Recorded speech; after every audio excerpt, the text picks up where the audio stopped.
Acesse sejaamigo.com.br e conheça os planos. Amigo, viva conexões reais.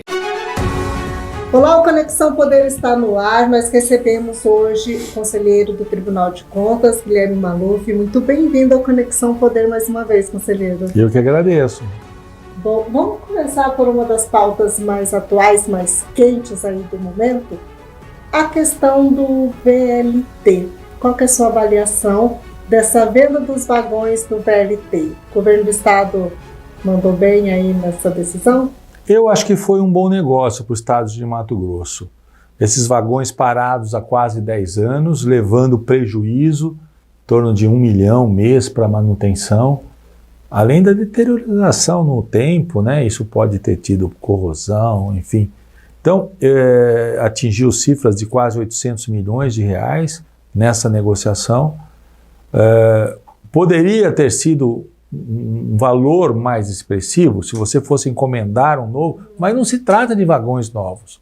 Se trata de vagões, por mais que não tenham rodado, vagões de 10 anos de idade. É o carro usado, quando a gente vai vender, né? Então nós tivemos aí a sorte, o fortuito de encontrarmos quem precisava desses vagões, que é o estado da Bahia. O governo de Mato Grosso soube aproveitar o momento e negociar. Então, acho que nós hoje temos um ponto final nessa questão do VLT, porque não temos mais vagão. Então, agora é acompanhar a implantação do BRT. O senhor comentou comigo aqui nos bastidores que é preciso viabilizar esse BRT também ali no eixo para a região do Cochipó. É uma nova discussão que vai ser aberta agora, que precisa ser aberta? Quem conhece Cuiabá sabe que nós temos alguns bolsões populacionais com baixa receita, ou seja, que são dependentes de transporte público, que é a região norte, do Grande CPA, e a região sul, a região do Cochipó. Então, eu vejo que nós precisamos viabilizar essa linha para a região sul, né? Inclusive chegando até o Distrito Industrial, até o Pedra 90. Então, acredito que isso deve ser tema, inclusive, de debates nesta campanha para prefeito. Realmente. Até porque ali também são regiões bastante movimentadas, muita gente sai de lá para vir trabalhar aqui para a região do centro, não dá para manter isso somente aqui na Avenida do CPA, né, conselheiro? E só voltando um pouquinho, em janeiro, o senhor negou um recurso do prefeito Emanuel Pinheiro para anular a decisão que permitia ao governo do estado a implantação do BRT. Acho que na alegação dele, se eu não me engano, a obra não tinha alvará. Ele apontou alguma coisa desse tipo, o prefeito. E ele sempre foi contra o BRT, isso sempre ficou muito nítido. Qual que é a sua avaliação sobre essa série de tentativas e medidas, muitas vezes frustradas, do Emanuel em negar a implantação do BRT aqui em Cuiabá? Olha, a minha visão é que essa discussão, para não falar briga política entre o município de Cuiabá e o estado de Mato Grosso, gerou um prejuízo importante para a sociedade. Então, eu vejo que isso já podia ter sido resolvido, se apegar a detalhes. Lógico que o alvará é importante, Sim. Mas o estado tem condição tenho certeza, de tocar uma obra sem levar a riscos, vamos dizer assim, para a população do município de Cuiabá. Então, eu vejo que houve uma decisão pelo BRT e, infelizmente, o município não acompanhou essa decisão. Tá? Tivemos, sim, alguns prejuízos, né? Mas vamos superar isso. Vamos virar essa página e eu espero que agora o BRT possa aí avançar e ser entregue finalmente, né? Foi lançada essa obra no contexto de um campeonato mundial de futebol. Agora vamos ter o outro campeonato mundial de futebol aqui em Cuiabá, que é o feminino. Então teremos aí finalmente o BRT, uma parte dele pronta. Conselheiro, a gente tem acompanhado, o senhor na gestão passada, o senhor estava como presidente do TCE, né? E a gente, como imprensa, a gente tem acompanhado que o TCE tem estado mais ativo em diversas discussões que vão diretamente ali agir na vida do cidadão, né? Saúde, infraestrutura, conforme a gente estava falando agora, BRT, educação, são diversas ações. Para a gente, que é da imprensa, a gente vê que parece que o TCE deixou, porque antigamente se tinha aquela imagem de um poder mais distante da sociedade. É uma nova página do TCE, é um momento, digamos assim, mais ativo que se vive no TCE. Qual que é a sua avaliação desse momento que vocês estão? Desde que eu assumi como conselheiro, isso já tem uns 5 anos, eu não fui presidente na gestão passada, fui o conselheiro Novelli. Eu fui outra gestão. Na outra. O Tribunal de Contas do Estado de Mato Grosso passou por uma grande mudança. Qual é essa grande mudança?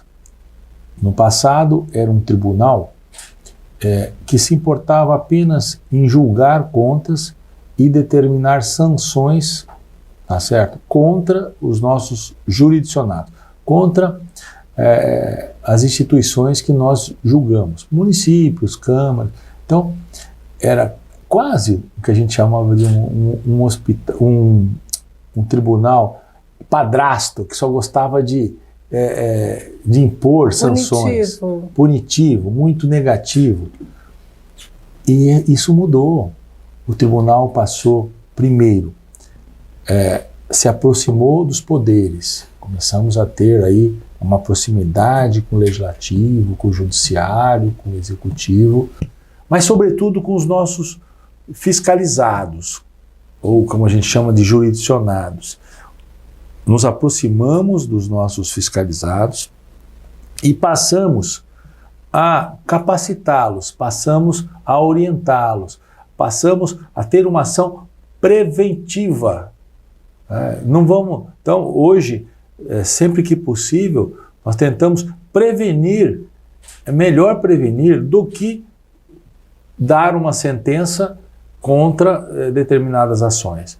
Então, essa mudança na forma de agir do tribunal, isso aconteceu de 5 anos para cá. Internamente, o tribunal também ele apresentou uma série de novas ferramentas que começaram na minha gestão. Por exemplo, essa questão da mesa técnica. Foi algo que eu apresentei isso como presidente. Depois o conselheiro Novelli implantou, junto com o conselheiro Walter, e é pioneira, um sucesso nacional essa forma de consensualismo que o Tribunal de Contas atua desta forma.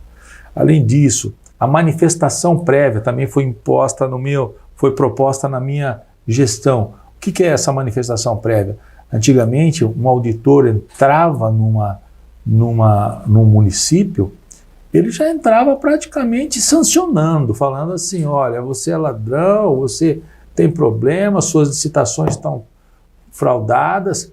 Hoje, nós chamamos essa pessoa que vai ser auditada a se manifestar sobre essa condição. Ou seja, você não torna ela ré de uma hora para outra. Então, primeiro você ouve essa pessoa. Isso é uma manifestação prévia. Outro instrumento que eu propus na minha gestão, quase que uma segunda instância. Isso eu copiei do Tribunal de Contas da União. Então nós temos uma Câmara revisional, onde é quase uma segunda instância, onde auditores diferentes fazem os estudos de determinadas ações.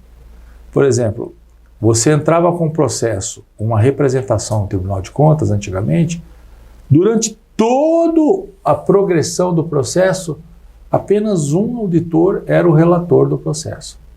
Você acha que mudava alguma coisa? Não, a interpretação era quase a mesma. Tinha uma outra visão. Agora nós temos uma segunda instância, que são outros auditores que passam a ter uma outra visão, muito mais democrático isso. Sim. Tá? Então eu estou mostrando para vocês inovações que o tribunal, além da linha de atuação, ferramentas internas e a cereja do bolo foi a proposta de criação das comissões permanentes do Tribunal de Contas, que também é uma inovação, onde nós tivemos as comissões temáticas.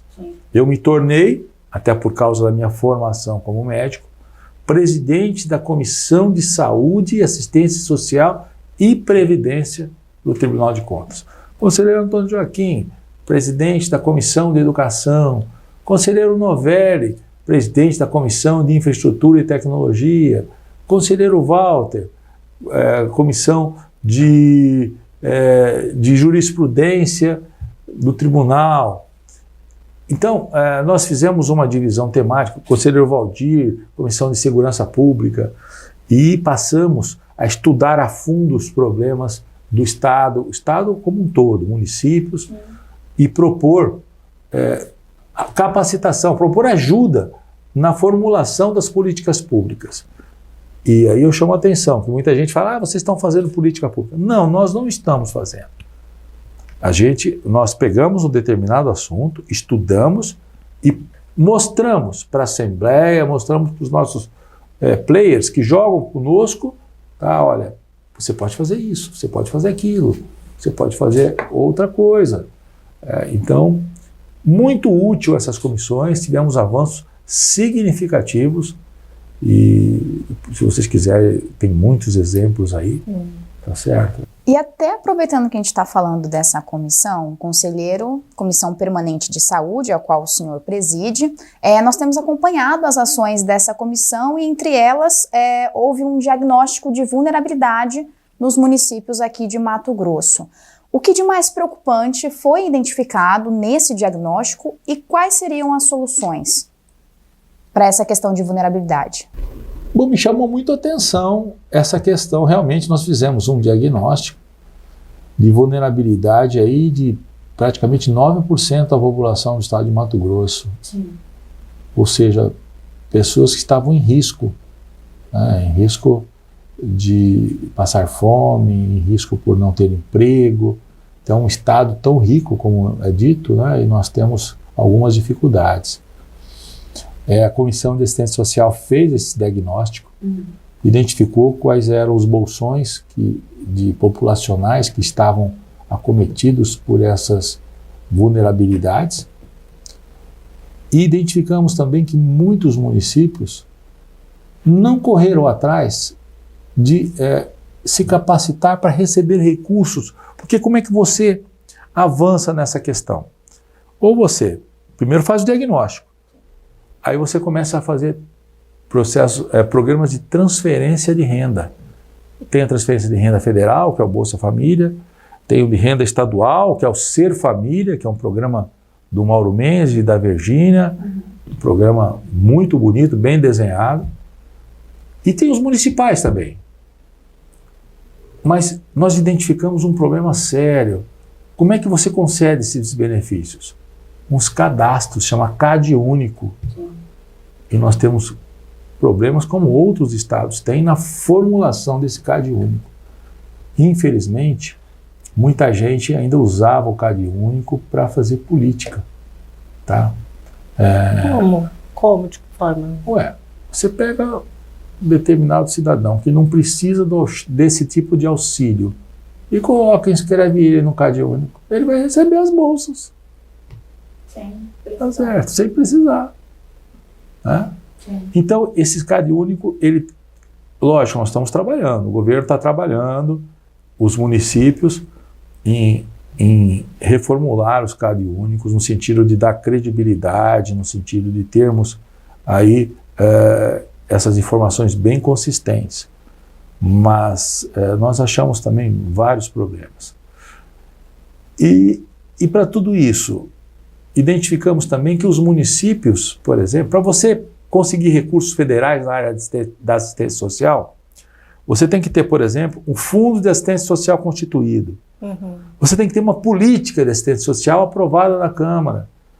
Você tem que ter aí uma conta para receber esse dinheiro. E no nosso diagnóstico na comissão, achamos vários municípios sem nenhum desses instrumentos. Ou seja, podiam estar pegando dinheiro para ajudar a população, mas não tinham esses instrumentos. E faltava o conhecimento também dessas equipes aí de como conseguir. Então nós passamos a monitorar, a falar ao município, faça isso, e realmente conseguimos avançar aí. Muitos municípios já têm suas políticas de assistência social desenhada, tá? E isso vai trazer recurso para a população mais carente, a população mais vulnerável. Tá? Então, eram ações que até então os tribunais de contas não faziam. Nós passamos a fazer. Olhando políticas públicas, sobretudo do lado da eficiência das políticas públicas. E vocês sabem que uma política ineficiente, ela é pior do que uma corrupção. Porque ela é aceita, todo mundo aceita, né? Ah, não deu certo. Ninguém vai. Agora, corrupção não, todo mundo cobra ação, tem que condenar, tem que fazer isso. Só que é muito dinheiro que você perde com políticas públicas ineficientes. O prejuízo é maior ainda. É muito maior. Então nós passamos a interpretar, a fiscalizar a eficiência das políticas públicas. Tá? Eu costumo dar um exemplo. Se você pegar as contas dos municípios do estado de Mato Grosso, você vai ver que a maioria foi aprovado ano passado, né? E aí, na hora que você faz análise, você vai fazer análise da saúde, da educação. Se aprovou todas as contas, você acha que a saúde está boa em todos os municípios? Não está. Todo mundo gastou o que tinha que gastar, os 15%. Não, eu gastei os 15%, gastei mais que isso. Só que muitos prefeitos, sabe o que eles faziam? Eles pegam o dinheiro e pintam um posto de saúde 3 vezes, 4 vezes. Gastou todo o dinheiro. Ele executou o orçamento. Sim. Mas de que forma você gastou Mas esse foi dinheiro? eficiente? Não. Você conseguiu diminuir o número de infartados no seu município? Conseguiu diminuir o número de diabéticos no seu município? Não conseguiu. A fila de consulta no seu município está grande? De cirurgia está grande? Está. Então, nós precisamos harmonizar tudo isso. Tem que gastar, mas tem que ter eficiência no gasto. Certo? Essa é a nova vertente desse novo Tribunal de Contas. A gente viu que, falando justamente sobre saúde, o Tribunal de Contas está com uma nova ferramenta que é o Radar, né? O Radar Saúde, e que lá constam os dados referentes à saúde dos municípios em geral, né? Funciona como, conselheiro? É uma forma de controle também e para se analisar, se ter uma base aí, um panorama para se analisar? Veja bem, não existe o melhor controle do que o controle social. A população exercendo controle sobre o poder público. Não tem melhor. Porque ela que tem o reflexo das políticas públicas. Só que ela desconhece, por isso o radar é importante. Ele dá transparência para a população daquele município saber quanto está sendo gasto, quantos médicos tem no seu município, quantos PSF tem nos municípios. Poxa, por que a cobertura do meu município de PSF está insuficiente? Então, a função básica dessas plataformas digitais, hoje nós temos o Radar Saúde, e está sempre em evolução, nós vamos melhorando, colocando mais dados. E lançamos recentemente o Radar Assistência Social, que mostra realmente esses programas de transferência, essa questão do emprego, da pobreza. Então, nós estamos dando transparência para a população, para ajudar essa população a exercer o controle. É uma boa fonte de pesquisa agora que é ano eleitoral, né? Não tenho dúvida. Além de tudo isso, acaba sendo uma fonte de pesquisa para auxiliar propostas de políticas públicas. Serve para isso também. E para a população cobrar, né? Para a população cobrar. Exato. Desse Radar Saúde, o que tem sido, da forma que vocês têm acompanhado, o que mais preocupa no momento? Uma ação que mais me preocupa, por exemplo, é a cobertura vacinal. Porque nós sabemos que isso atinge diretamente as crianças. tá certo? Isso me preocupa muito. Eu tenho acompanhado muitos municípios não atingiram o objetivo da cobertura vacinal. Quando eu falo cobertura, é que dificilmente você tem 100%, né? Então tem a cobertura lá que preconizada pelo Ministério da Saúde, uns é 70%, enfim. Então, se você não atingiu a meta, tá certo? Você não está com a cobertura vacinal correta. E isso, nós estamos dando transparência, sobretudo para orientar a população sobre a importância de você vacinar. O Brasil, ele tem um dos maiores sistemas de imunização do mundo. E nós demos, depois do Covid, nós demos alguns passos para trás. O brasileiro ficou negacionista? Será? Olha, eu acho que isso influenciou sim. Influenciou sim. Infelizmente, essa politização da vacina foi negativa demais. Nós temos ao ponto de o Brasil começar, talvez, a rever o sarampo, por exemplo, que era uma doença que já estava enterrada, não havia mais sarampo. Então, eu vejo com preocupação a taxa de imunização, de cobertura vacinal. Talvez esse é um dado que no radar aí é importante acompanhar, né? E muitos prefeitos não dão essa importância. Na sua juventude, quando você era jovem, talvez, você é mais jovem que nós aqui, ou que ela, tal, mas o fato é o seguinte: eu me recordo bem das campanhas de vacinação e hoje quase a gente não vê essas campanhas. A gente tinha o Zé Gotinha, né? Puxa, não, e era uma festa você ir. Sim, você ganhava um pirulito, assim, você ganhava um pirulito, você tinha bonecos, tinha festa, tá certo? Então, enfim, esse é um ponto muito importante do radar, né, acompanhar a vacinação dos municípios. Conselheiro, falando em saúde, não tem como a gente não falar da saúde da nossa capital, Cuiabá. Não tem como não falar sobre esses processos, idas e vindas de intervenções. O TCE participou muito ativamente nesse transcorrer de todo o processo, e também na formulação de um TAC, termo de ajustamento de conduta, para que seja cumprido o que é necessário para evitar que o caos seja implementado novamente na saúde de Cuiabá. A pergunta é, esse TAC está sendo cumprido como foi estabelecido, como deveria? É uma boa pergunta. Veja bem, nós fomos trazidos para essa questão. Nunca tivemos um caso de intervenção com uma participação tão ativa do Tribunal de Contas. Tanto é que nós não sabíamos nem muito bem como atuar. Essa intervenção foi uma intervenção, foi determinada pela Justiça de Mato Grosso. Foi muito forte. Então, nos trouxeram para fazer um monitoramento. Tá? Então, muita gente fala, o tribunal interviu. Não foi o tribunal, foi a Justiça que determinou. Nós só procuramos aí ajudar se realmente estavam sendo cumpridas as ações.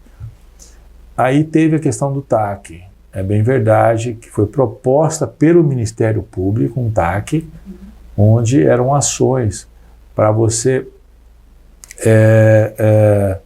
para que o município pudesse aí continuar prestando serviço sem interrupção das ações que a intervenção deixou. Mas eu tenho críticas a esse TAC. Eu, por exemplo, se eu fosse o prefeito, eu não assinava o TAC. Por quê? Veja bem, se você tem um desequilíbrio financeiro, tá? Você precisa prestar esse serviço. Mas você não sabe se vai ter o dinheiro. Você vai assinar e se declarar culpada? É quase uma produção de provas que você está fazendo contra você. É um tiro no próprio pé. Então, acho que a saída é diálogo, a saída tem que ser consensual. Então, propor um táxi é uma proposta muito simplista. Compra. Tá? É óbvio que ninguém vai cumprir se não tem condição. Tá? Então, ainda tem ações que não foram cumpridas, tem ações que estão sendo cumpridas? Tem. Mas precisou recentemente o tribunal se reunir de novo, tomar outras decisões por o HMC, muitos prestadores de serviço não estavam recebendo. Então, acho que a intervenção foi necessária, acho que a saúde evoluiu, mas não foi aquela coisa que, se nós tivéssemos, por exemplo, se a política não tivesse prejudicado esse relacionamento com ações de diálogo, ações consensuais, eu acho que nós podemos ter avançado bastante na saúde. E como que está esse acompanhamento agora da saúde, conselheiro? Nós ainda fazemos algumas avaliações, né, até a pedido da Justiça. Tá? O nosso último relatório deve estar para sair agora, onde a gente faz pesquisa da existência de medicamentos na rede, se os médicos estão presentes, coisas básicas, tá? Então, assim, aquela questão, tem remédio? Tem médico? Tem. Pronto-socorro está atendendo? Está.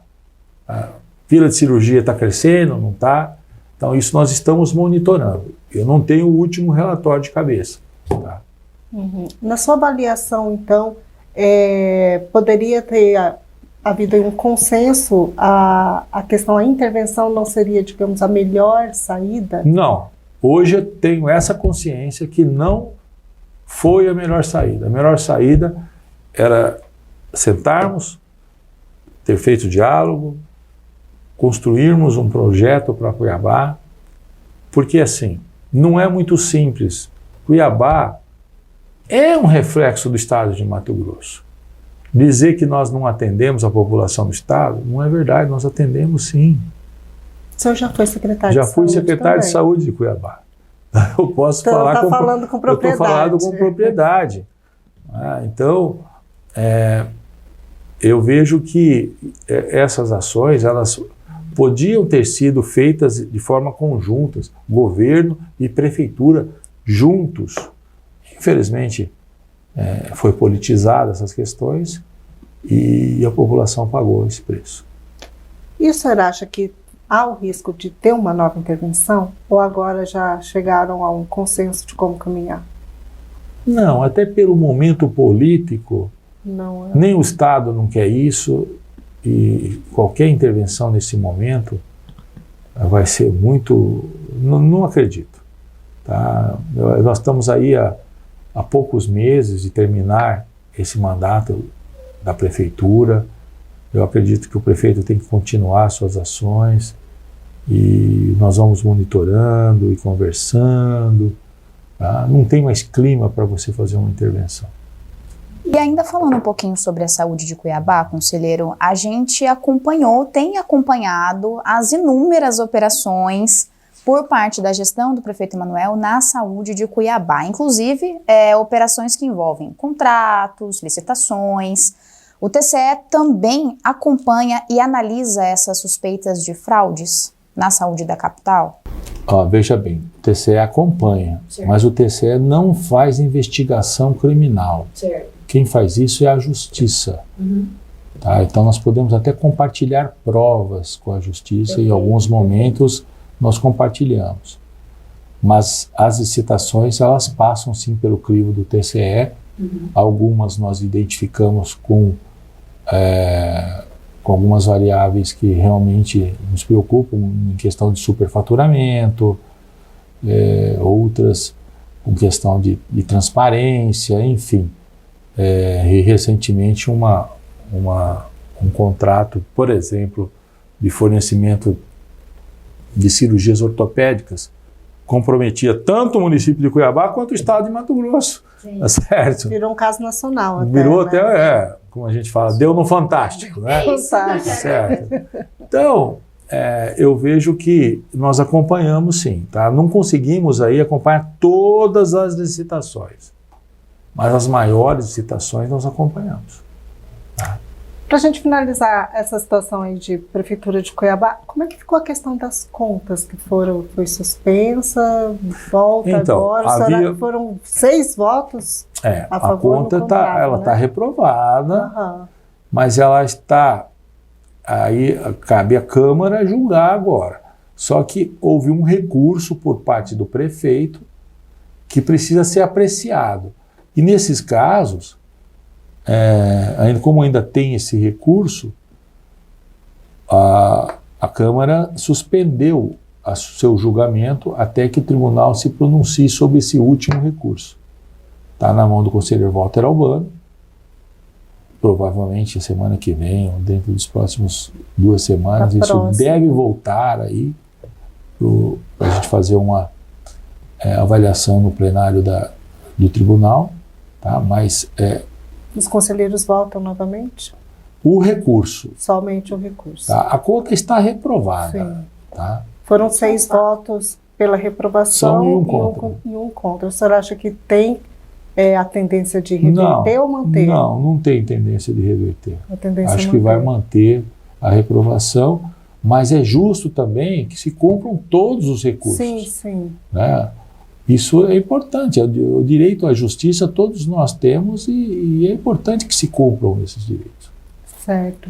Conselheiro, para a gente finalizar, o senhor tem mais 15 anos no tribunal. Mais ou menos. O senhor volta a ser presidente.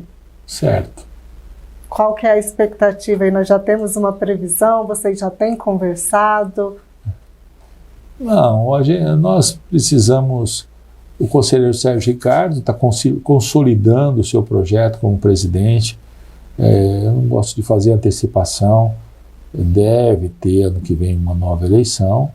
Nós temos uma regrinha lá de não ter reeleição entre nós. Está até permitido, mas a ideia é que todo mundo possa aí ocupar o cargo de presidente. Então, eu já fui presidente recentemente. Provavelmente deve ser outro conselheiro que vai ocupar o cargo. Vocês, na avaliação de vocês, essa reoxigenação é importante ali? É muito importante. Nós observar, cada conselheiro tem um perfil, tem uma área temática que gosta de atuar, como eu tenho a área da saúde, a área da assistência social. O Sérgio gosta de atuar na área da comunicação, meio ambiente.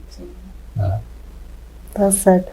Bom, quero agradecer a sua entrevista, deixar o presente do Conexão Poder do Senhor e fica o espaço aberto aqui para suas considerações finais, caso tenha algum assunto aí importante que a gente não falou. Veja bem. Né, e que seja interessante a gente estar consolidar que o Tribunal de Contas, e realmente ele se importa hoje, é com a ponta, é com aquele cidadão que está no seu município. É muito difícil eu conseguir atuar. Não é. Nós temos, por exemplo, uma ouvidoria do Tribunal de Contas. Qualquer cidadão pode procurar, nem se identificar. Assim, está acontecendo um desvio aqui. Os nossos auditores vão apurar essa denúncia. Qualquer cidadão pode entrar em contato. Não precisa nem se identificar. Tá certo? E temos outros mecanismos, outros caminhos. Mas o fato é que o Tribunal de Contas é um espaço democrático e importante para que se consolide essa democracia e, sobretudo, a cidadania. Não há democracia e cidadania sem controle, se nós não tivermos respeito pelo recurso público e, sobretudo, nessa nova versão, eficiência. Né? Tá certo. Obrigada, conselheiro. Obrigada, Karine. E todo mundo que nos acompanhou até aqui.